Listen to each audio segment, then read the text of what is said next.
Bom, eu queria, claro, começar agradecendo imensamente, né, de estar aqui conversando com vocês sobre um tema tão importante, né, tão agora, né, sobretudo agora, tão urgente também, né, aqui no Brasil especialmente, mas não só aqui. Né? Então, realmente agradecer a coordenação, a Gilda, a Denise, a Eliana, poder estar aqui conversando com vocês e compartilhar, né, e partilhar algumas questões assim, que eu venho pensando já há algum tempo. Né? Eu sou professora da Federal do Pará. Eu fui para o Pará em 98, eu sou daqui do Rio, mas fui para o Pará em 98, comecei a trabalhar como docente lá na Universidade Federal do Pará. Mas eu fiz o meu doutorado aqui na PUC, aqui na PUC do Rio, da Eliana, trabalhando com os irmãos Grimm, viu? Trabalhando com os irmãos Grimm, inclusive trabalhei um tempo com o Mal. Porque já há bastante tempo uma questão que me provocava, me inquietou, desde que eu me entendo mais ou menos por gente, é essa literatura, que eu chamo de literatura do maravilhoso, e a imensa capacidade que ela tem de mobilização do sujeito, né? De mobilização do sujeito e, portanto, também de formação de leitores. Né? Então, quando eu estava fazendo o doutorado, uma das primeiras coisas que eu comecei a ler foram as memórias de leitura. Né? Eu vou trazer algumas poucas aqui para vocês. E quando a gente começa a ler as memórias de leitura, o que realmente comparece é que Sartre, Bandeira, Manguel, Proust, né, começaram lendo essa literatura que a gente chama de literatura do maravilhoso. Né? E eu me perguntava assim, mas o que há na natureza desses textos, né, que fisga o leitor dessa maneira, né, levando ele, né, dali por diante, né, a uma atividade, né, que se relaciona, no caso dos escritores, né, com a arte da escrita. Né? E é em função disso que eu venho trabalhando, sempre me perguntando, né? Eu no Pará, então, eu parei um pouco de trabalhar com os Grimm, né? Eu focava muito nessas narrativas da recolha dos irmãos Grimm, e pegou também, e comecei então a trabalhar também com os mitos amazônicos, em função também de uma demanda, né, local. E no intuito também de buscar uma resposta para isso, eu comecei então há 5 anos, viu, a fazer formação psicanalítica no corpo freudiano, e a minha fala então aqui vai vir então pautada um pouco por esse atravessamento aí, e eu fiquei realmente assim surpresa, espantada com essas coincidências, né, que vão acontecendo na vida da gente, porque quando eu terminei o meu texto, eu fiquei me lembrando, esse texto está adequado para essa jornada? Será que eu vou conseguir contribuir de alguma maneira? Aí quando eu vi a pergunta do Luiz Antônio, eu disse, não, ele faz sentido, né? Porque ele vai na direção de tentar buscar uma resposta, né? Que literatura é essa, né? Que forma os leitores, né? E que trabalho que ela pode desempenhar e provocar. E ela dialoga perfeitamente com o teu texto, só que por uma outra via, né? Pela via mais da psicanálise, mas eu entendo que a gente está chegando no mesmo ponto por sendas distintas. Né? Eu não tenho a facilidade que o Hugo tem, eu me perco, então vocês vão me desculpar, eu trouxe um texto que eu vou ler, mas a minha leitura é uma leitura bem pausada, e eu procuro olhar para vocês para não ficar uma coisa muito enfadonha. Eu espero que não fique, tá, gente? Então, eu começo com essa primeira citação, né? É uma citação que talvez muitos de vocês já conheçam, é sempre referenciada quando se fala em fantasia, que é uma citação retirada ali dos diários do Kafka, né? Kafka escrito com K, na qual, né, nós lemos o seguinte, né? Tu Tudo é fantasia, a família, o escritório, os amigos, a rua, tudo é fantasia, mais longe ou mais perto, a mulher. Mas a verdade mais próxima é apenas esta: você comprimindo a cabeça contra a parede, contra uma cela, sem janelas ou portas. Bom, então eu inicio, né, com essa citação do Kafka, né, na intenção de me aproximar desse campo que ocupa tão intensamente, né, que me ocupa tão intensamente, né, e eu me dou conta que eu escrevi, né, quer dizer, a mão escreveu, este signo nos ocupa, porque efetivamente, né, a fantasia, ela nos ocupa. Ocupa-nos, em primeiro lugar, como sujeito que somos, né? Fragmento retirado dos diários de Kafka, dá bem a medida desse véu com que recobrimos a realidade, isso que designamos realidade, a realidade das coisas, e também o real que nomeamos na psicanálise, né? Ela, a fantasia, comparece, ora como devaneio, como táxi, troima, sonhos diurnos, a nossa revelia, mas também como sombras, fantasmas, fantasmagorias, inacessíveis e, entretanto, atuantes, sustentando nossos desejos e nossas relações. Ela, a fantasia, portanto, ela nos ocupa. Ocupa-nos, entretanto, boa parte também em nossas atividades profissionais, né? Na nossa docência, em alguns casos na clínica, né? E para alguns poucos eleitos, sortudos, né? Na arte, nos processos criativos.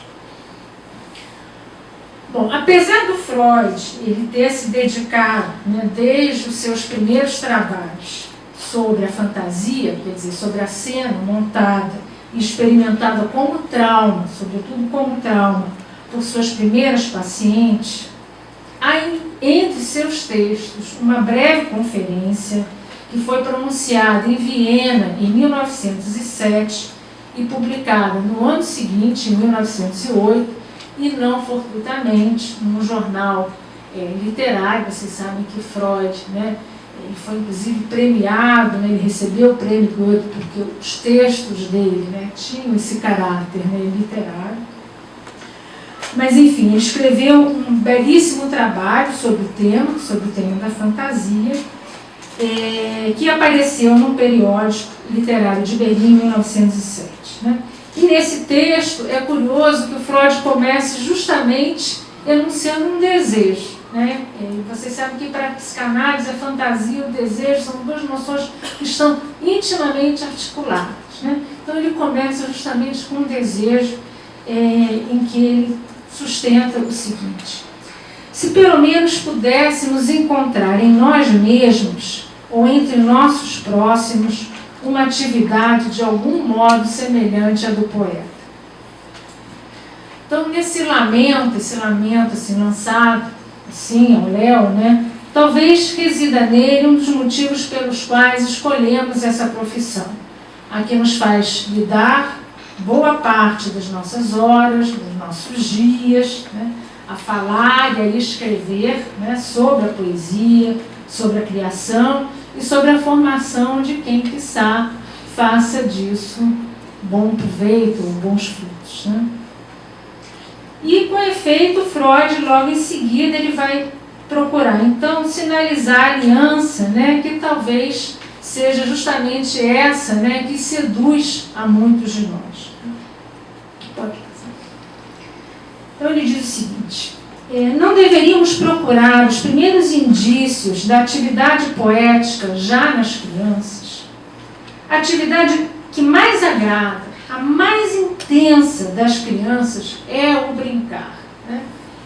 E estão querendo acabar com a nossa brincadeira. Né? Talvez devêssemos dizer, continua, porta como um poeta, na medida em que ela cria seu próprio mundo, mas, melhor dizendo, transpõe as coisas do seu mundo para uma nova ordem que lhe agrada. Né? Vocês veem aí que ele já está anunciando essa articulação com a noção de desejo. Né? Então é importante, todavia, sinalizar que Freud gostava muito de observar as crianças. Freud não trabalhou diretamente com crianças, né? O único, digamos, paciente, talvez, que ele tenha tido foi o pequeno Hans, né? Mas ele não trabalhou com Hans, né? Conversava mais com o pai do Hans, mas ainda assim ele gostava muito de observar as crianças e observava muito seus netos, né? E seus filhos, sobretudo os netos. E a partir, inclusive, dessa observação, a partir dela que ele pôde derivar vários conceitos, por exemplo, o conceito de pulsão de morte, de repetição, etc. Bom, então ele, como gostava muito de observar as crianças, ele não deixa de atentar para a seriedade com que as crianças encenam seus jogos, mobilizando aí, não só, estou citando, grande quantidade de afeto, né? E afeto no sentido mesmo de afecto, né? De energia psíquica. Então, mobilizando aí não só grande quantidade de afeto, mas traçando uma linha, um liame que permite às crianças, né, atravessar o umbral da Wirklichkeit, o umbral da realidade, né, para o da fantasia com o qual a criança, então, sustenta seus desejos. Essa mesma ordem de investimento afetivo, né, e aí é importante lembrar que o Freud utiliza essa noção, né, de afetivo, o Freud vai encontrar também entre os poetas, entre os escritores. Né? Quer dizer, essa mesma energia psíquica que ele encontra numa criança brincando, né, ele encontra também nos poetas. Né? Lembrando, no entanto, que quando Freud usa o termo poeta, ele usa o termo Dichter, né, que é o termo que em alemão, né, abriga aí todo o campo da criação artística de um modo geral. Né? Então ele vai explicitamente dizer nesse mesmo ensaio: o poeta faz algo semelhante à criança que brinca. Ele cria um mundo de fantasia que leva a sério. Ele lembra dos versos de Fernando Pessoa. Né? Ele cria um mundo de fantasia que leva a sério, ou seja, um mundo formado por grande mobilização afetiva na medida em que se distingue da realidade. Então, é de se remarcar que o texto de Freud, muito agudamente, né, destaca o modo pelo qual a língua alemã apresenta e ressalta e aproxima, né, o ludus, né, o jogo, e o trabalho criativo com a linguagem.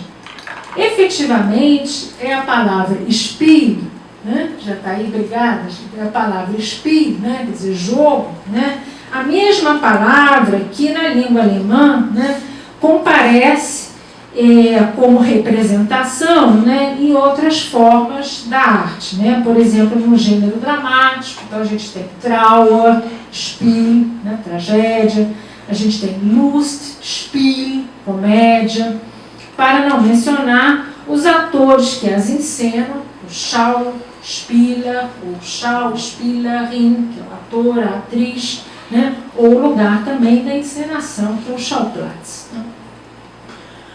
Bom, o curso desse texto do Freud, traçando por um lado as diferenças entre o prazer da brincadeira infantil e o prazer da criação e fruição estética, e por outro, o liame entre desejo e fantasia, aponta, entretanto, para um aspecto que, no caso que nos interessa em particular, vale a pena salientar. Eu vou entrando, então, agora, deixando um pouco a questão da fantasia e buscar, então, uma articulação com essa questão do maravilhoso, né, do mirabile, e ver como é que essas duas pontas, né, podem ser relacionadas. Né?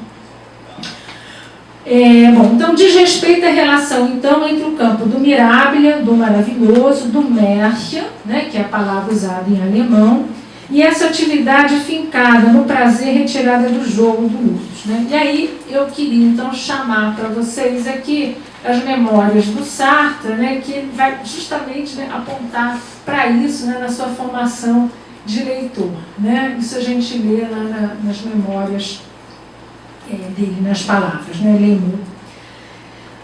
Então, diz o Sartre, referindo-se, né, às brincadeiras dele, né, na biblioteca do avô, né?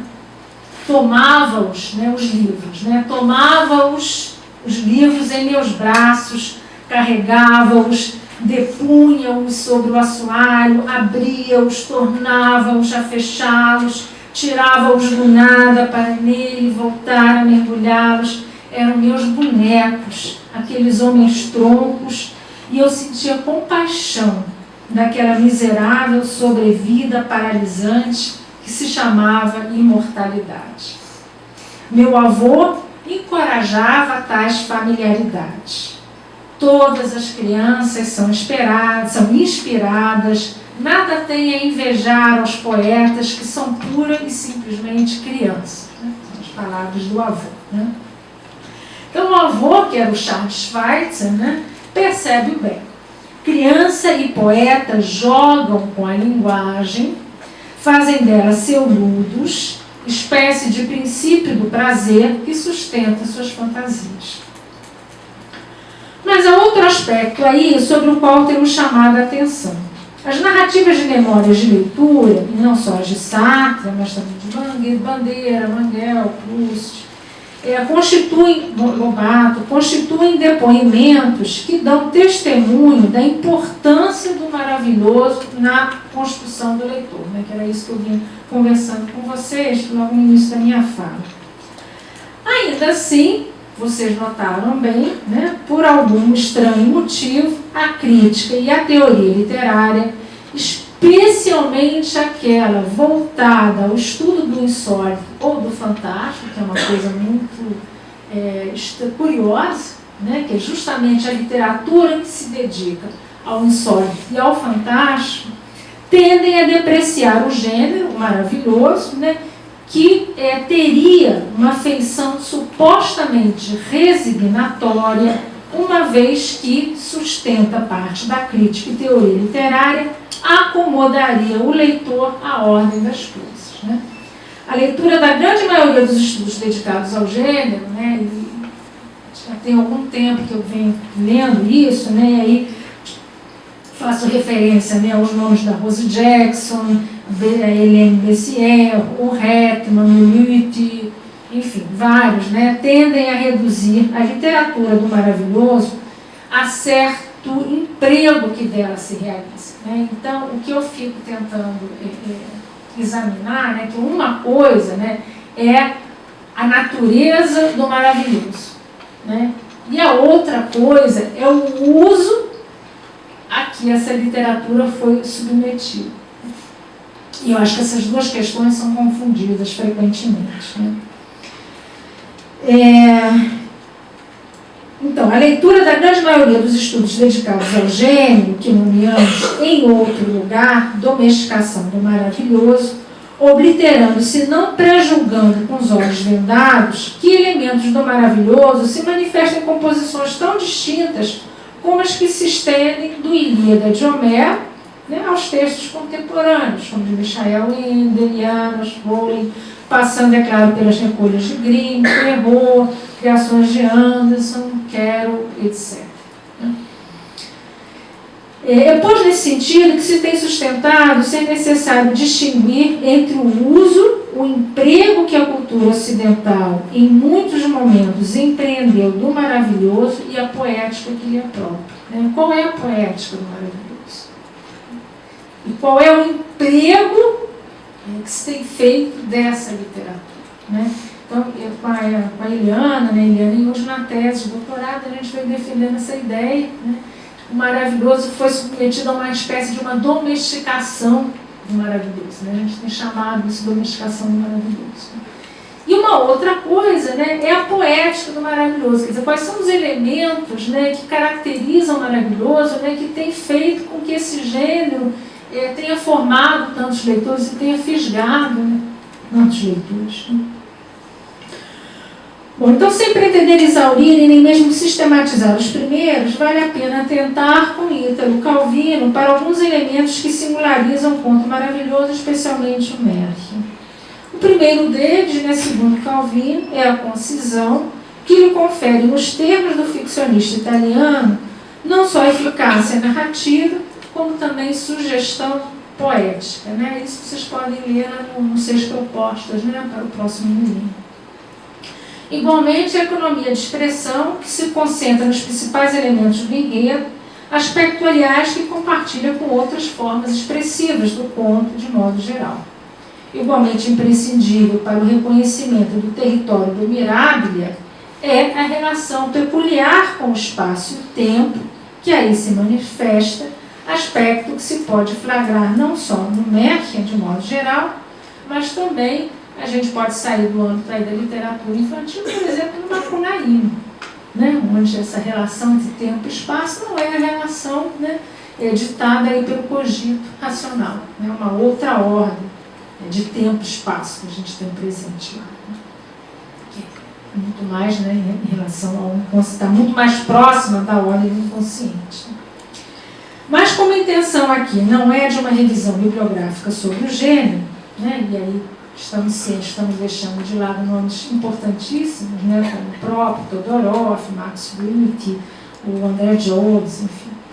Eu vou me ater, e talvez para alguns de vocês, apresentar um nome que eu considero fundamental para se pensar o fantástico e particularmente o maravilhoso, que é o Victor Bravo, é um venezuelano, né, que num livro dele chamado Los Poderes de la Ficción, eu acho que a gente deveria realizar um esforço, né, de traduzir esse livro em português, porque inclusive ele está esgotado. Eu já entrei em contato com a Monte Ávila, mas é Venezuela, não está nada fácil conseguir a tradução desse livro. Né?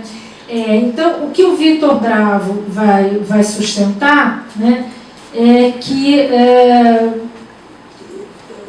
a literatura do maravilhoso, né, é uma literatura que se realiza, né, a partir da encenação da alteridade.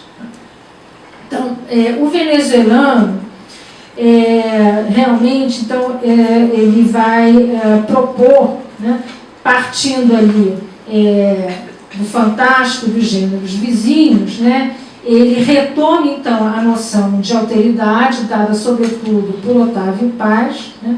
E ele vai observar que a cultura judaico-cristã ela operou no Ocidente por um sistemático repúdio às formas culturais que se antagonizaram à razão, ou, para usar a terminologia do autor, as formas do mesmo. Né? Então, assim, a gente nota na cultura ocidental, né, uma tendência, né, a reprimir, a recalcar a tudo que se antagoniza, né, a razão, né, em prol de uma cultura, né, que seria essa cultura do mesmo. Né. O lugar da literatura, particularmente a do insólito e do maravilhoso, é, por excelência, o lugar da encenação da alteridade. Palavra difusa, né, essa da alteridade, né, cada uma emprega, né, a seu gosto e bel prazer, né, sobretudo ali a partir do século XX, conforme o estudo da Spirman, né, e aí se a gente pegar Beauvoir, né, Sartre, Levinas, Babá, né, a gente vai ver que essa palavra é empregada de modo bastante distinto, mas então eu queria deixar claro aqui que eu estou utilizando a alteridade no sentido que lhe dá, sobretudo, Otávio Paz, no Conjunções e Disjunções, e também, evidentemente, por Victor Bravo, para quem a alteridade resultaria da dinâmica subjacente, dolorosa experiência humana de saber-se racional e, simultaneamente, outro. Ser desgovernado, intuitivo, pulsional, malgrado os ditames da razão. Esse ponto de vista, é bom frisar, se nós o lemos em Otávio Paz, ele foi frisado, primeiramente, foi por Freud, no século XIX, ainda que Freud jamais tenha utilizado, né, a palavra alteridade. Mas a noção alteridade, ela atravessa a obra dele, né, desde os primeiros escritos e desde a correspondência que ele trocou com Fliess. Então, efetivamente, né, o termo, né, ocupa um lugar preponderante na obra freudiana, derivado da percepção de que o eu constitui não só uma unidade cindida, mas uma unidade constituída de forças antagônicas que em trabalho permanente e contínuo não se excluem mutuamente. Isso é a própria noção mesma de alteridade, né? E vão assomar quando? Né? Nos xistes, né? Nas piadas, nos sonhos, nos atos falhos e nos nossos sintomas, né? Do dia a dia. Bom, o último laço que arrisco aqui, já chegando bem ao final.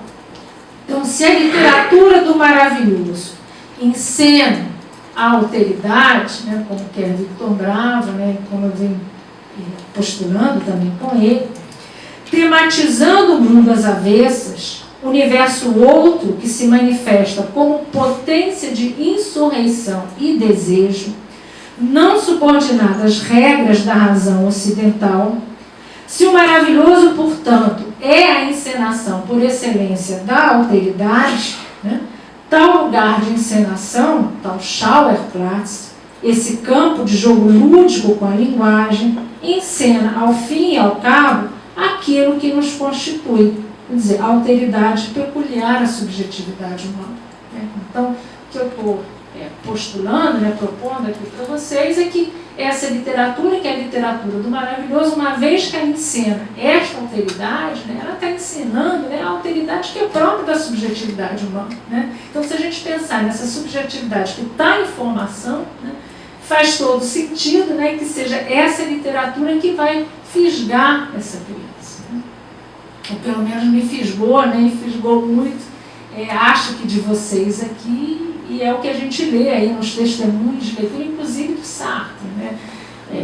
A gente lê aí as memórias, né? o que ele ouvia da mãe, da Anne-Marie, né? Eram os contos de fadas. Né? Isso que ele relata nas suas memórias. Então, a fantasia, isso com que iniciei meu texto, se ela nos ocupa, ora velando, ora ameaçando desvelar a trama dos nossos desejos, possibilitando o vínculo entre o campo da realidade e este outro campo, movido pelo do prazer, ela, a fantasia, contudo, nem sempre assume as formas nobres, né, que gostaríamos de acreditar, porque afinal de contas ela também se articula com desejo. Né? De todo modo, gostaria de encerrar com uma das propostas de Calvino. E aí encerro também minha fala. Cada vez que o reino humano me parece condenado ao peso, digo para mim mesmo que, à maneira de Perseu, eu devia voar para outro espaço. Não se trata absolutamente de fuga para o sonho ou irracional. Quero dizer, mudar de ponto de observação, que preciso considerar o mundo sob uma outra ótica, outra lógica, outros meios de conhecimento.